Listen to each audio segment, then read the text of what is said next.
focus, to become more focused if you want to become a better individual. This is the prime opportunity to make that change. All of us hold that inside our hearts, to wear the hijab properly, to dress appropriately, to pray properly, to read the Quran, to live more according to the Sunnah, recite more Quran, memorize more Quran, learn more supplications, become more focused towards one's family members, one's work, etc. All of us hold that inside our heart. So this is the prime opportunity to gain that level of devotion and commitment towards Allah subhanahu wa ta'ala. And there's many people talking about change, etc., but nobody really takes positive steps towards change. It's difficult at times. It is difficult. But we need to bear in mind that إِنَّ اللَّهَ لَا يُغَيِّرُ مَا بِقَوْمٍ حَتَّى يُغَيِّرُ مَا بِأَنفُسِهِمْ. Allah will not change a condition or a state of a people until they do not change their own state.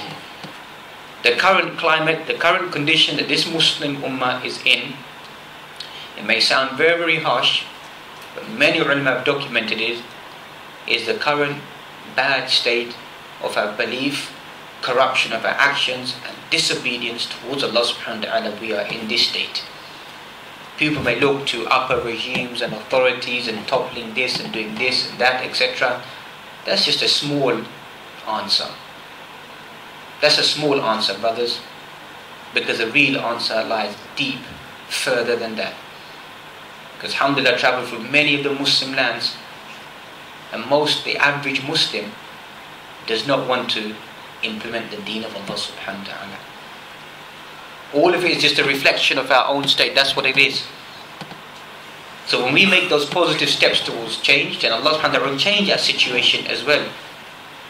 Begin to change the environment that we live in to become a better environment. That's why in the hadith Qudsi, وَإِن تَقَرَّبَ إِلَيَّ ذِرَاعًا, if the person comes a handspan towards Allah subhanahu wa ta'ala, Allah subhanahu wa ta'ala comes at arm's length.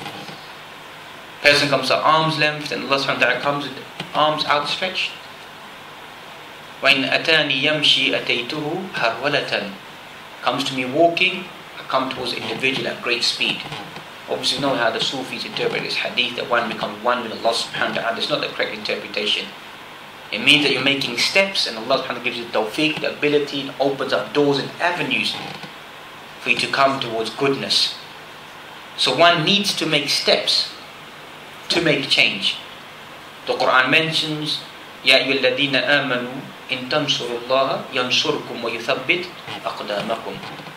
Or you believe, aid Allah subhanahu wa ta'ala, and Allah subhanahu wa ta'ala make firm your feet and give you the victory that you want.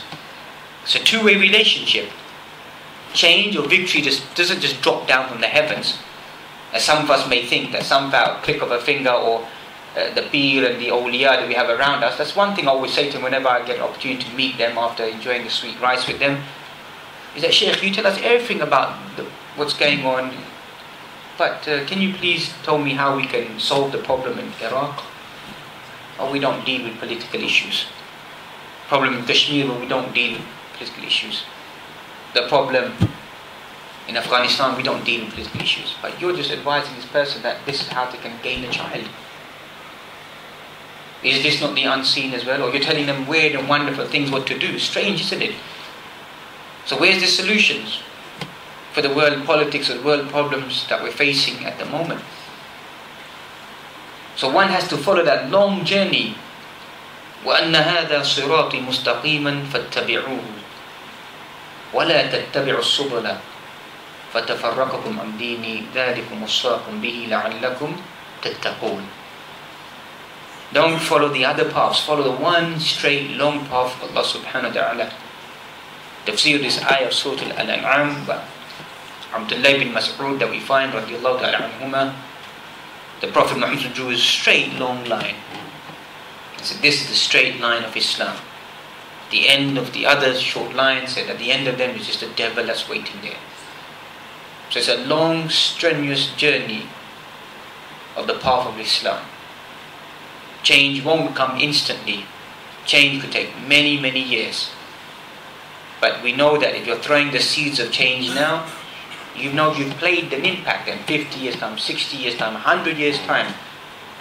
Just like these people, they throw the seeds of kufr and disbelief. Look back and read history, how they've thrown seeds in certain places and locations, how they begin to fruit now. And they begin to serve the interests. So same thing with us Muslims. What we need to do is go back to the drawing board and begin to throw our seeds. And obviously the seeds of Allah subhanahu wa ta'ala will outgrow the seeds that these individuals have. Because the seeds of Allah subhanahu wa ta'ala, like inside Surah Ibrahim alayhi salam, that you find 14th chapter, is like a strong tree. أَصْلُهَا ثَابِتٌ وَفَرْعُهُ فِي السَّمَاءِ. Its roots are firmly deep into the ground. And that's Imam Sa'adi in his tafsir, he mentions that the true statement here, قَوْلُ ثَابِت, is قَوْلُ لَا إِلَهَ إِلَّا اللَّهِ. That is the most firm usul that a Muslim can have inside their life. Thus the Quran mentions فَعْلَمْ أَنَّهُ لَا إِلَهَ إِلَّا اللَّهِ وَاسْتَغْفِرْ لِذَنْبِكَ. Have knowledge that none has a right to be worshipped except for Allah subhanahu wa ta'ala, and seek forgiveness of your sins. Also, what else will change, bring upon this Muslim ummah if we make that change with Allah subhanahu wa ta'ala? Quran mentions وَلَوْ أَنَّ أَهْلَ الْقُرَىٰ آمَنُوا وَاتَّقَوْا لَفَتَحْنَا عَلَيْهِمْ بَرَكَاتٍ مِنَ السَّمَاءِ وَالْأَرْضِ. If the people of the village, they believe and they have taqwa, we will rip open the heavens and the earth and send down our blessings upon them. That's what change will begin to place. That the blessings will come back to this Muslim ummah once again. What has changed? Do you think Allah subhanahu wa ta'ala has changed? Do you think the angels have changed? We all go and we read the seerah, don't we? Those angels who may have come down in Badr, in Uhud, and other stations. Well, ilmu with Allah subhanahu wa ta'ala possibly still alive. So why don't they come down anymore? Have they changed?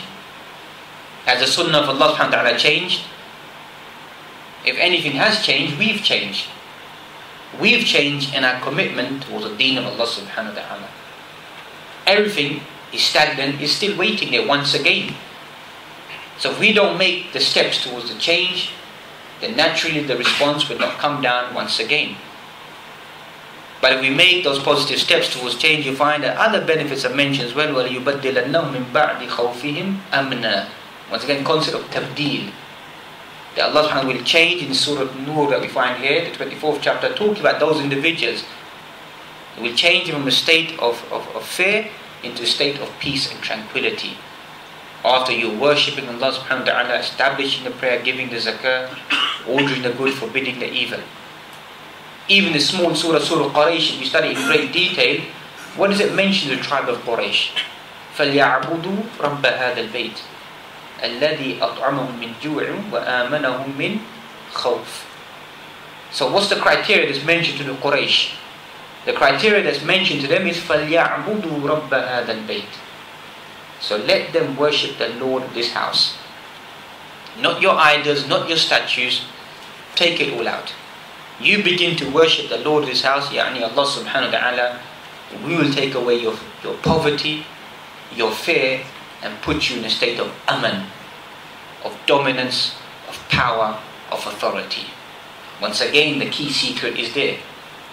Worship of Allah subhanahu wa ta'ala in its purest form. That's once again, you find unfortunately, وَمَا يُؤْمِنُ أَكْثَرُهُمْ بِاللَّهِ إِلَّا وَهُمْ مُشْرِكُونَ. The Quran is saying that young people get all emotional. You're calling me mushrik? No, I'm not calling no one a mushrik. The end of Surah Yusuf, the 12th chapter, the Quran is saying most of them believe in Allah subhanahu wa ta'ala, but they are what? Mushrikun. They commit shirk with Allah subhanahu wa ta'ala. They like to go and say, well, don't listen to this da'wah, this is da'wah Wahhabiyah, this is da'wah of this is da'wah of that. It's a da'wah of the Quran. Surah Al-Ma'idah. إِنَّهُ مَنْ يُشْرِكْ بِاللَّهِ فَقَدْ حَرَّمَ اللَّهُ عَلَيْهِ الْجَنَّةِ وَمَأْوَاهُ النَّارُ وَمَا لِلظَّالِمِينَ مِنْ أَنصَارٍ. What's this got to do with da'wah Wahhabiyah?